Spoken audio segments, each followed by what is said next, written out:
Good evening and welcome to Face for the Newsfirst team. I'm Niresh Eliathambi. Well, we've got 3 days to go for the nomination deadline. Election 2024, the general election is heating up.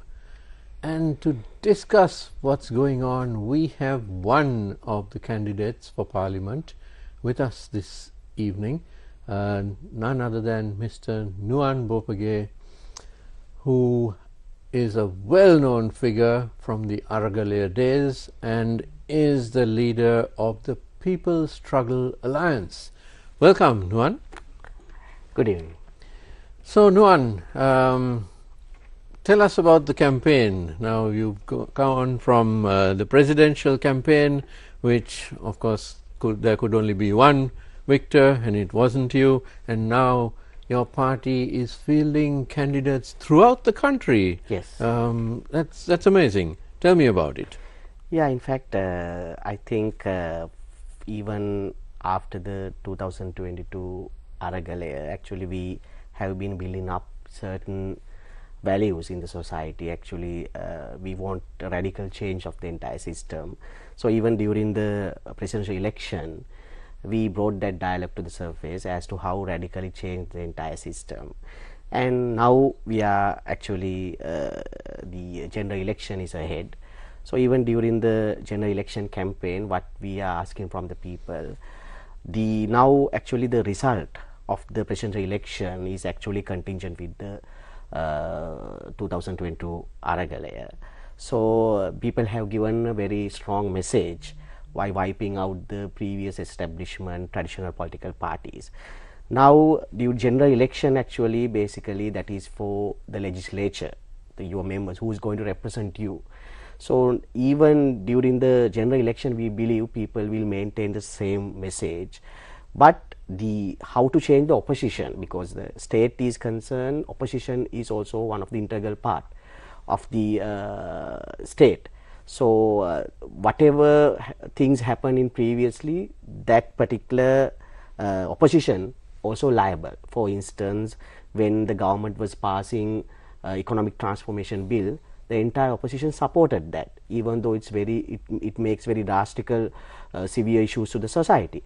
So in a situation like that, we believe we need a new opposition, new faces, not only the faces, coming up with proper, radical and progressive program. So therefore, we think this election is very important to bring people's power inside the parliament as well. So bringing new faces to parliament, that's been the theme of many parties in the opposition, and of course the NPP is riding a wave at the moment, but do you believe that within this there is more than sufficient space for parties such as yours to also gain a fair number of seats? Yeah, so we are campaigning for that. So no, we are not actually campaigning merely to get seats, but if people vote for us, and if people have given some sort of representation in the parliament to us, as we did in the history, because most of the member parties of our coalition has a history of standing with people, struggling with people and giving victories to the people even without one member inside the parliament. So actually we practice the people's power. So what we are trying to do, how to bring that people's power inside the establishments like parliament. So therefore, at the same time, as you correctly pointed out, what is the message given by the people during the presidential election? They chased out the traditional political parties, but you should take this into your mind that now during the general election, these traditional political parties and their traditional members are contesting, said that we are give us power and we should be inside the parliament. What we are canvassing, no. As you give that message during the presidential election, even general election, you should maintain the same thing. Actually, you have to wipe out these traditional party members even in the parliament as well. Now, we've heard the news that a large number of older politicians, members of parliament, are not planning on running for election this time. Yeah. Of course, there remains a doubt whether they would creep in through the national list of their respective parties, but clearly they don't expect to win if they do run, so they're not going to run. What do you think of that phenomenon? Yeah, of course, that we are very happy about that, because that is the electoral outcome of the Aragalaya, because they know once if they contest, they have to definitely they couldn't get votes, and therefore they know that they have no chance. So that's why they actually, even lot of politicians declared they are not contesting. Now, of the 225 members of parliament, 196 of them were elected, and again there'll be 196 elected this time. Yes. How many new faces are you expecting to see? 100, 150? I mean, we hear different numbers from different people all the time. Rather than forecasting that, actually we believe when we actually in social media we could get an idea. Most of the political parties, in fact the NPP and other political parties, their nomination lists are concerned, the majority are newcomers. So therefore there is a good possibility new faces to come to parliament. Now, tell us a little bit about your party, the People's Struggle Alliance. It's consisting of 3 or 4 separate parties. Three registered political parties. Okay. And what will your symbol be this time? The umbrella. The umbrella, Yeah. which you ran Yeah. under for the presidential election. Right. Why is this umbrella significant? Why do you like that symbol? Yeah, even during the presidential election, we emphasized the fact that the challenge we have been facing, especially due to this severe economic crisis. So now we know, as a result of these austerity measures, people are suffering a lot. So actually the recent electoral result outcome, actually it also channeled by this economic crisis, severe economic crisis. So why we are contesting here? So we have to, our program is concerned, it's completely alternative program. We know even new government is concerned, now actually they pledge to continue the IMF program and the same economic program that was carrying out by Ranil Wickremesinghe. For the moment, we can't see any radical progressive changes of the economic system. In other words, it will definitely affect to the general public, because certain conditions are concerned, because we agreed to reduce, go down our debt rate up to 95% from the GDP. Once you brought it down, then you have to serve 4% 5 from the GDP as to service the loans. It means it 30% of the revenue of the country. So in order to do that, you have to enhance the taxation, VAT, and cost of living will be increased more. So in a situation like that, if this government is not ready to change, radically change the economic system, the same severe consequences are there, that people have to bear the burden of the economy. At the same time, we can't see that now earlier most of the concessions have been given to elite class. So still they are maintaining that. Recent appointments are concerned, actually they actually sponsor them to continue their agendas. So therefore working class is concerned, the poor segments of the society, middle class of the society is concerned, we don't see that anything will be drastically changed. So therefore we believe we need a strong opposition, and not only strong, it should be genuine opposition that always take the side of the people, at the same time representing the real demands of the people, especially the fighting against the privatization, fighting to protect the public assets, the environment, at the same time who fighting for workers when the parliament is going to bring draconian laws like Anti-Terrorism Act, at the same time anti-public acts like Economic Transformation Bill, Electricity Bill, and at the same time laws that would affect the working class like one labor law. So if these kind of reforms will be bringing to the parliament, then we need a opposition, we need members who can fight with people and represent the people's aspirations inside the parliament. Therefore, we believe the People's Struggle Alliance is the only alliance that you could reach that aspirations. At the same time, you could accomplish your genuine aspirations. Therefore, I think that is the advantage you have if you vote for us. We assure that we will represent you inside the parliament. Now, these austerity measures that you mentioned, it seems like these measures were rather lopsided over the last couple of years. Austerity means that yes, the people, the taxpayers have to pay more, but at the same time, shouldn't the expenditure of government be cut down? That's normally the way it goes when a country is insolvent. Forget a country, I mean, even if it's a company or your home, you reduce your expenses. But we didn't see that. Yeah, that's the main issue now. We have to analyze it in scientifically. Now, people have changed the government, but the state is concerned, state apparatus are concerned. It's a very complex situation. State is not only the government. There are elite classes are there, the religion, involvement of the religion, at the same time involvement of the multinational companies, institutions like IMF. All these things are integral part of the state.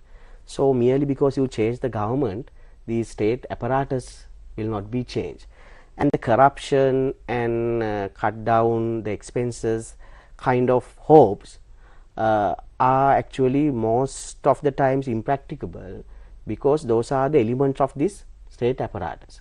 So we have to take that to mind. That's why always this particular parliament democracy, all these things, even the book wrote by Lenin, what he said, the state and the revolution, this democracy is always the democracy of the minority property owned class. So therefore their ruling is spread everywhere. So they always think about the profit and the market economy. So this is the nature of the state. So that's why we believe merely because you change the government, nothing will be changed.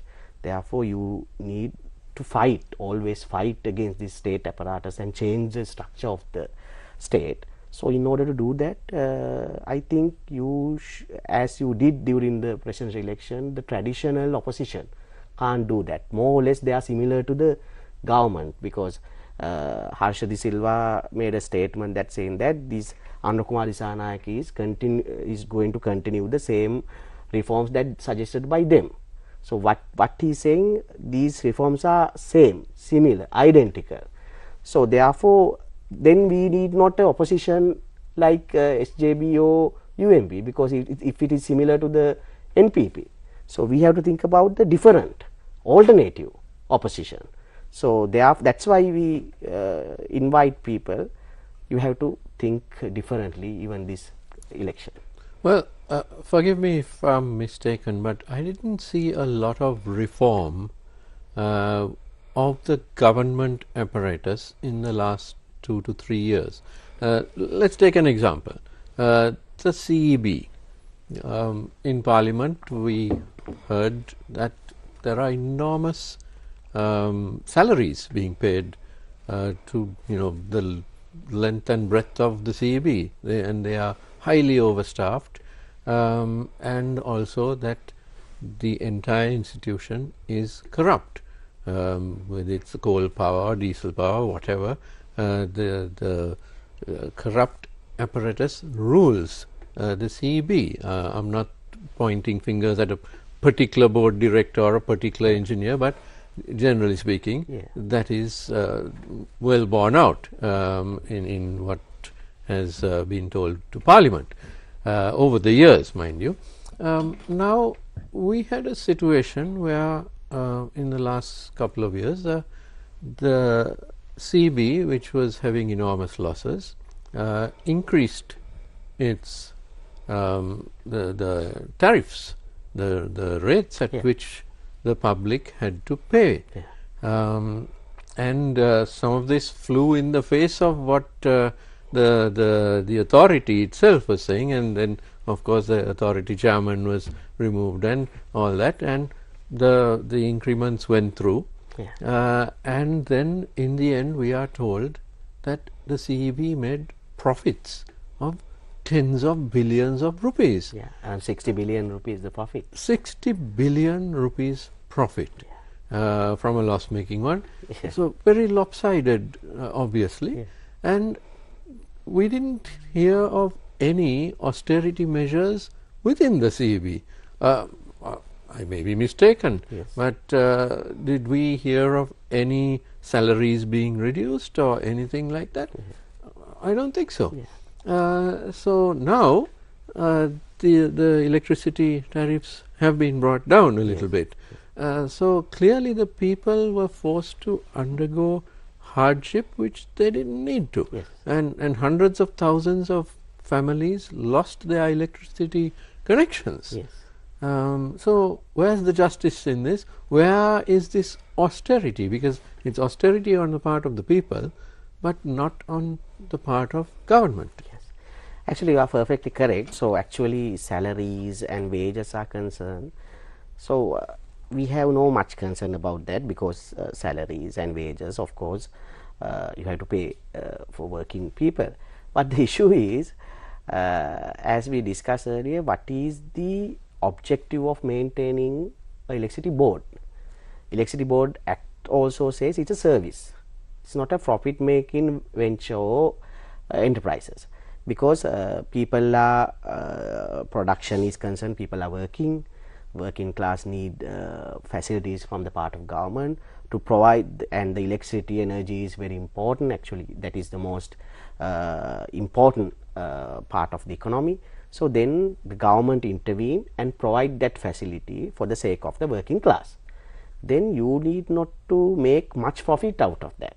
It's a service. Absolutely. So that's the objective of the Electricity Board Act. But as we said, this particular market-based economy, always the multinational companies, the foreign companies like Adani, so they take this as not as a service, it's a commodity for them.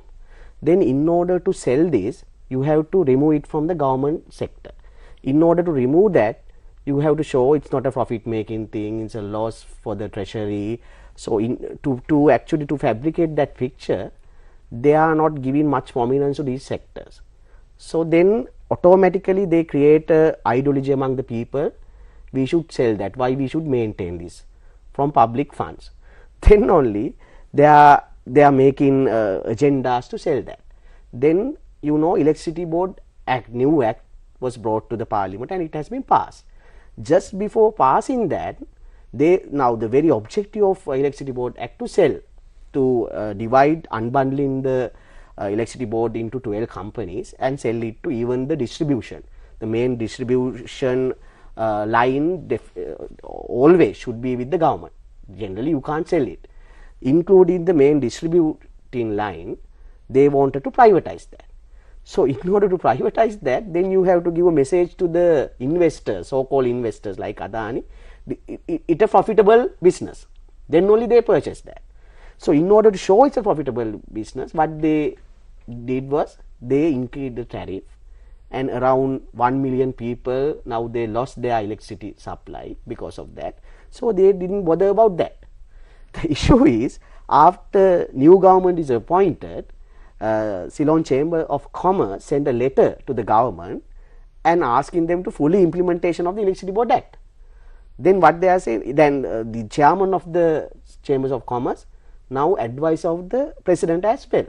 So therefore they are going to continue this. So what we are saying, as we discussed, the 60 billion rupees profit, that is from the people's funds, people's money. So we can reduce it more. If you have no any intention to sell it, you can reduce it more. So we have to demand for that. So we have a struggle to protect the CEB, at the same time reduce the electricity tariff as well. That's why we need a strong opposition. Now let's talk about one of the other key aspects, which is anti-corruption. How do you go about reducing, or the word that is being bandied around is eradicating, but we know it won't be eradicated, but how do you actually reduce it? We had something called the Anti-Corruption Act, which was passed, I think, about a year ago. We haven't heard much of it after it was passed. In fact, when it was being passed, I did on a show like this one ask the advisor to the Justice Ministry, can we see this act being implemented against some of the members of the cabinet? And he said, most certainly you will see that. But lo and behold, none of that happened. So can we see that happening even now? So actually one of the main slogans that contributed to the victory of NPP is this anti-corruption slogan. So is it just a slogan? Yeah. So I think, I mean, it's early days. It's just 2 weeks since President Egedi took office. So it may be unfair to expect big changes. But I won't say now. Even you might remember 1 or 2 years ago, the NPP, they came up with a bundle of files and say that we have been maintaining these files regarding the corrupted politicians. So I think if that is so, they might have facts and figures about this corruption. So if they really want to eradicate the corruption, they have time now. They have the state power. They can take steps. But what I want to emphasize is this corruption is one of the attributes of this capitalist system. You cannot actually, as long as the entire economy is focused on profit making, market economy, the corruption will be there in a various manner. For instance, if exploitation is also a corruption. If the workers are not paid proper salary, if that their money is stealing by the employer, that is also a corruption. But these corruption never come into the surface. It's a legitimate corruption. But in a system that we believe, that is also a corruption. If workers are not paid their salaries according to their labor, that's also a corruption. So what the corruption interpretation is very narrowed down by the existing system. But of course there are plenty of politicians. Evidence are in the surface, so you can find evidence.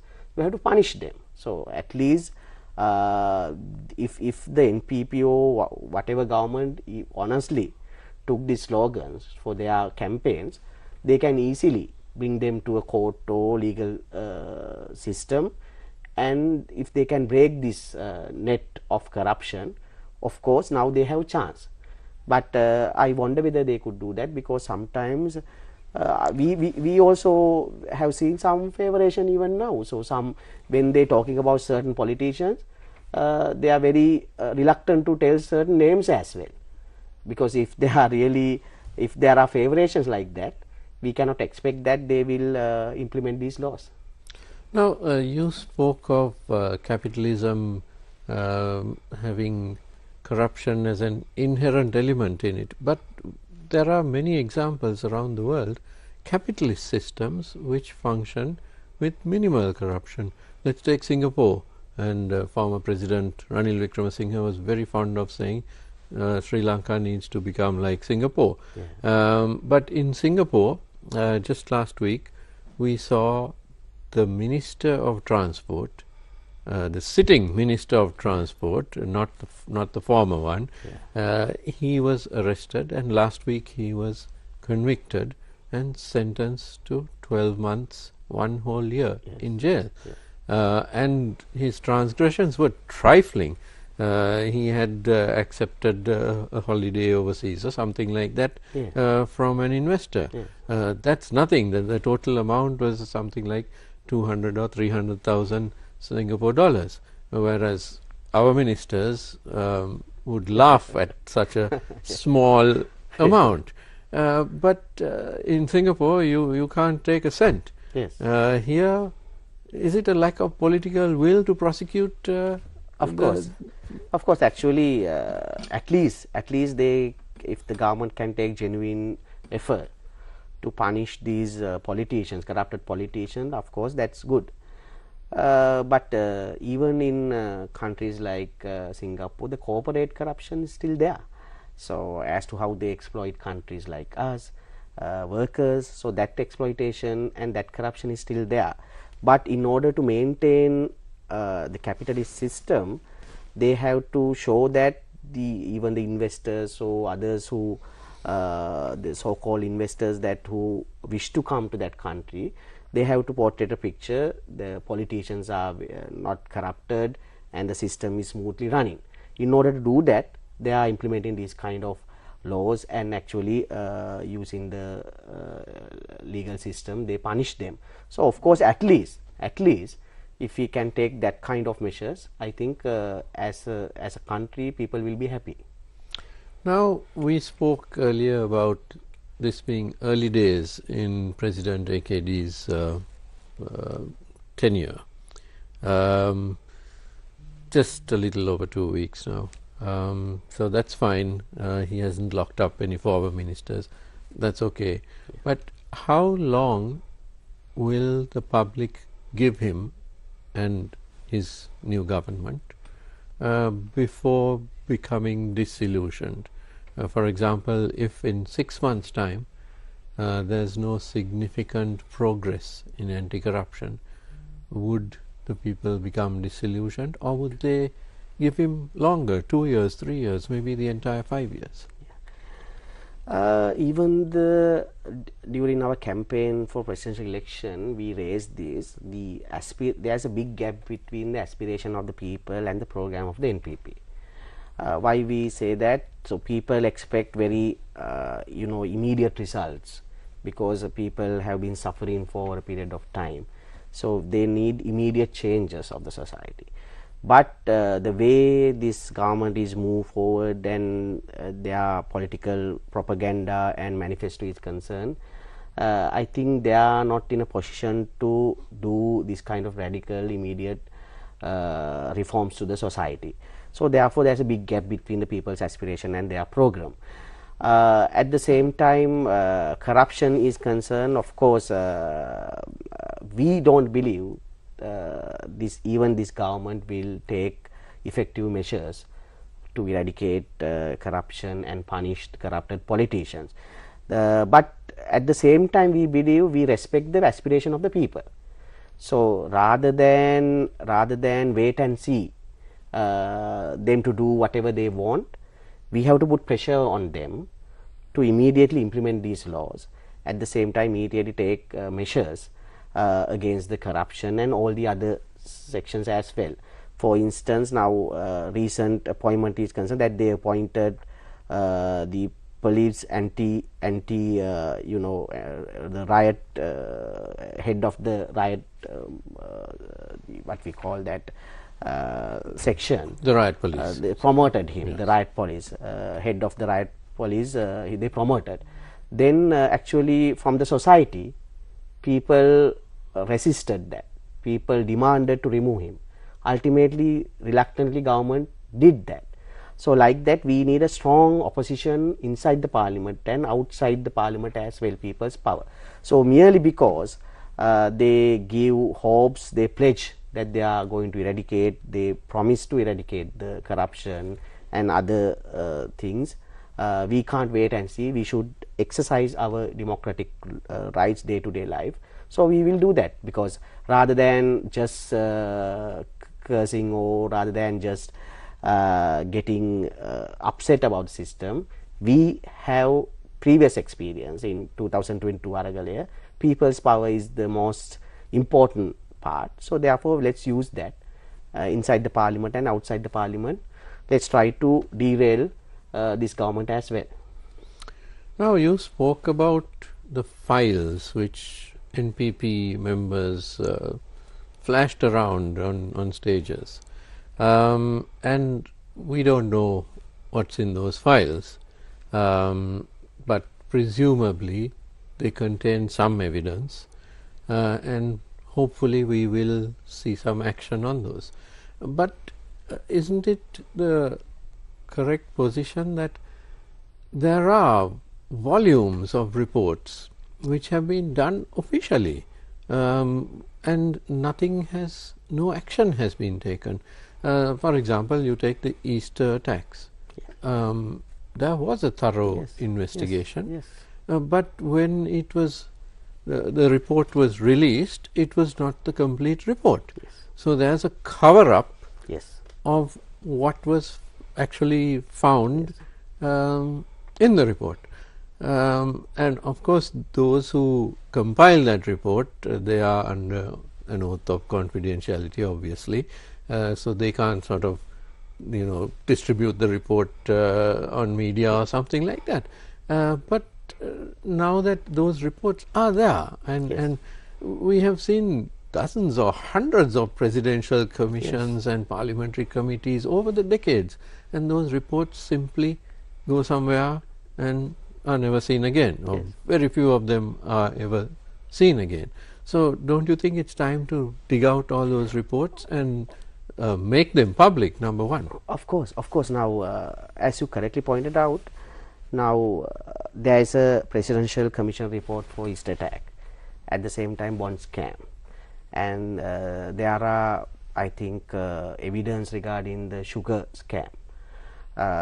So likewise, there are lot of reports are available, and if this government is genuine regarding anti-corruption, and if it is a people's oriented government, they can easily start from that point of time. So at least the entire report of East attack should be made available, us to access, people to access, and the bond scam, they can immediately start investigation because there is a presidential commission. So therefore, they can start this journey based on the available materials. So we have to demand that, because they got this power, they got these people's power to do that. That is the aspiration of the people. So we have to demand to do that. Now let's look at the contrast. If a burglar breaks into a home and the police complaint is made, the police will go to that man's house, they will arrest him even without any evidence, just on suspicion. If he is not there, they will arrest his wife, his mother, his father, his family dog, the next door neighbor, everybody, and make sure that this guy surrenders. That is the level of justice which the common people are used to. That's what the police and other authorities, law enforcement authorities, do. That's their modus operandi. But when you reach a certain level of wealth and power in society, lo and behold, that doesn't apply to you. Instead, you can commit whatever crime, and you may get presidential commissions which investigate you, but nothing happens, you are not arrested. And then if you are close to being arrested, you get on a plane and fly off to Singapore or wherever, or the UK, and you live there. How do we break this? Yeah, actually this has a intrinsic link between what segment of the society you represent. For instance, now bond scams and misinvoicing, we know around 56 billion US dollars actually now out of the country through misinvoicing. So this is a particular elite class only doing that. So if you represent in that class, if your advisors are representing that class, if you always get the advice from chambers of commerce, so then you can't expect that, because they represent these particular minority segment of the society who take the benefit out of the economy. So that depends on that, you said. So therefore, we believe the people's aspiration was, no, you should represent us, not this elite class. So therefore, that demand we have to somehow maintain and change this government as well.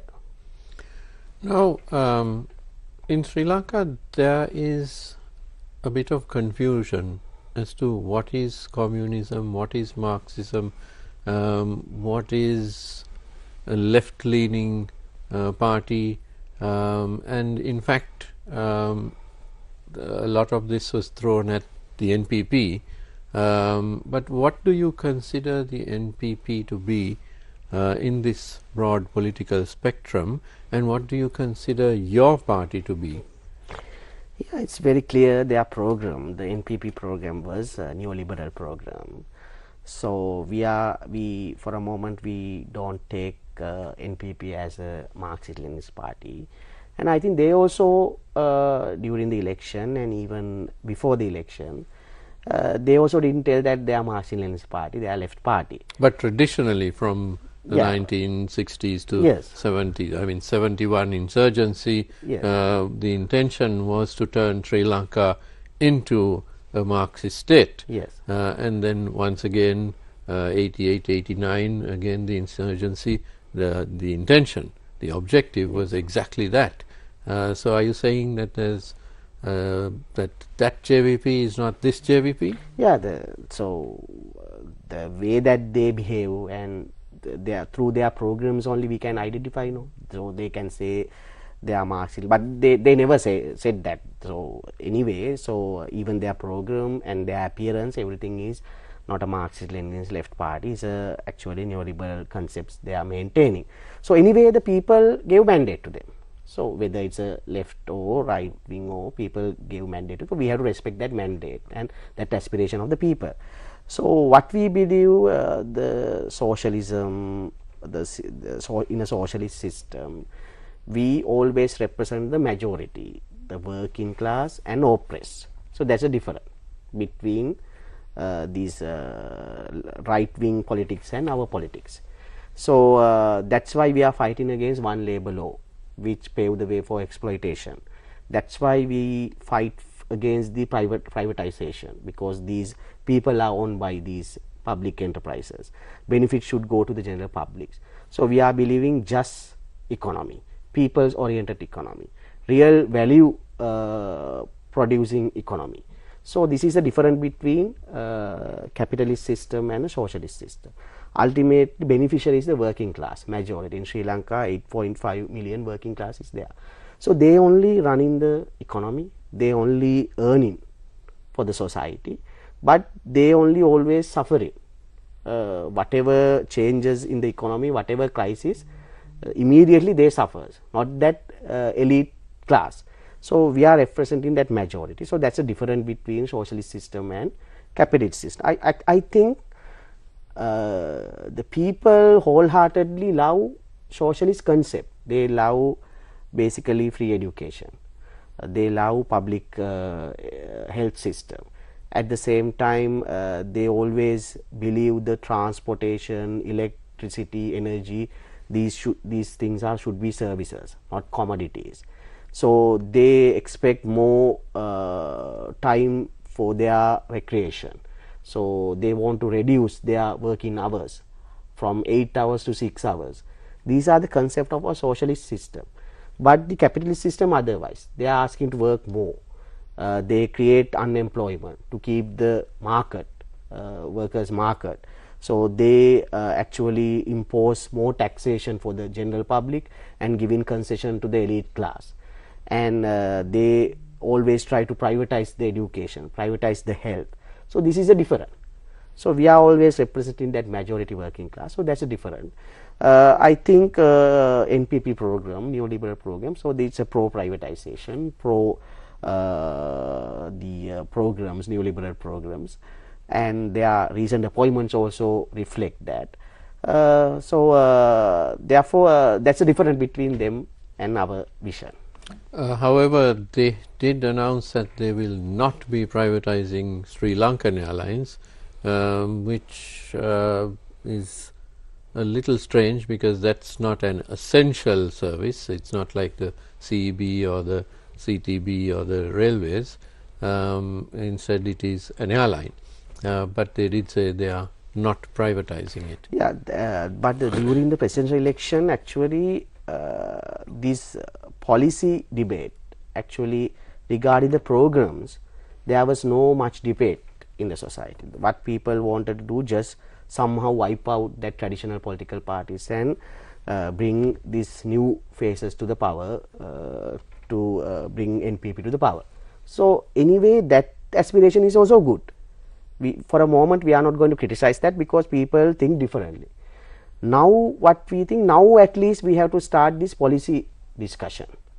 What is your economic policy? What is your agenda regarding IMF, Indian intervention? At the same time, why you are going to privatize public enterprises? You can't do that. You should keep this and take in support of the working class. You should develop them. So this is why you believe that a strong opposition exactly. is absolutely essential. Exactly. Now ideal time to bring this policy discussion to the surface and push this government to actually implement people-oriented economy, just economy, equitable economy, and to eradicate this social disparity. So in order to do that, we always believe we need a strong and radical progressive opposition. Now let's talk about some of the other parties, in the opposition. The SJB, which is the main opposition party, has been. Where do you see that going in this election? Will they gain seats? Will they lose seats? What's your opinion? Yeah, historically, I think we need not to reiterate that. Historically, they have shown that they are incapable to build this economy. At the same time, during the election, their manifesto and their program is more or less very identical to the NPP program. Therefore, I think we don't see them as opposition. Opposition means always the opposition should fight to bring state or government to a correct path, and opposition should have alternative economic plan and alternative program for issues like national question. So then only you can draw the line, the government and the opposition. NPP is concerned, even during the election, we have not seen any policy document, policy statement. They just justified the Ranil Wickremesinghe's agendas. So therefore, if you are traditional voter, you have options like SJB or UMP.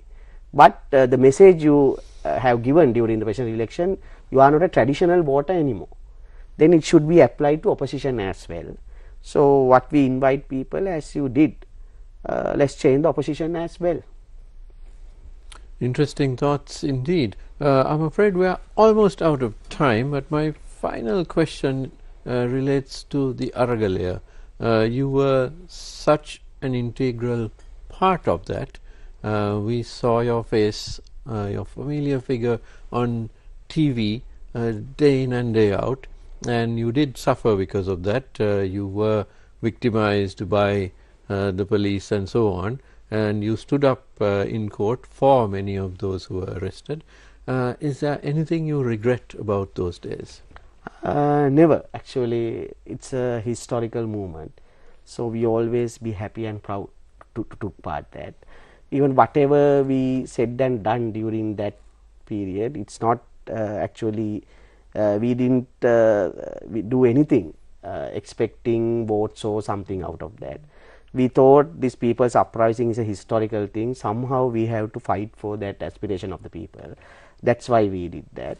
So we always happy, we always respect the people who participated that Aragalaya, and that impact of the Aragalaya actually paved the way for this recent electoral change as well. So we never regret. Actually, we want the continuation of the Aragalaya. It means that Aragalaya had a program to change the entire state structure, to bring a new constitution, to change the economic system, to give a sustainable solution for the national question. So these things have to be accomplished.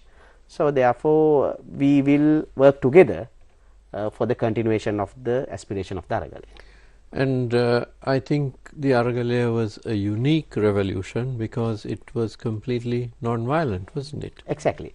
And actually, we had a golden opportunity to, during the Aragalaya, directly go to the next step without going for election, using the people's power, change the entire system. But we were unable to do that. But people gave that message in a different manner by giving votes to this particular NPP. Therefore, they always mindful this message is very strong message. So you have to respect for that.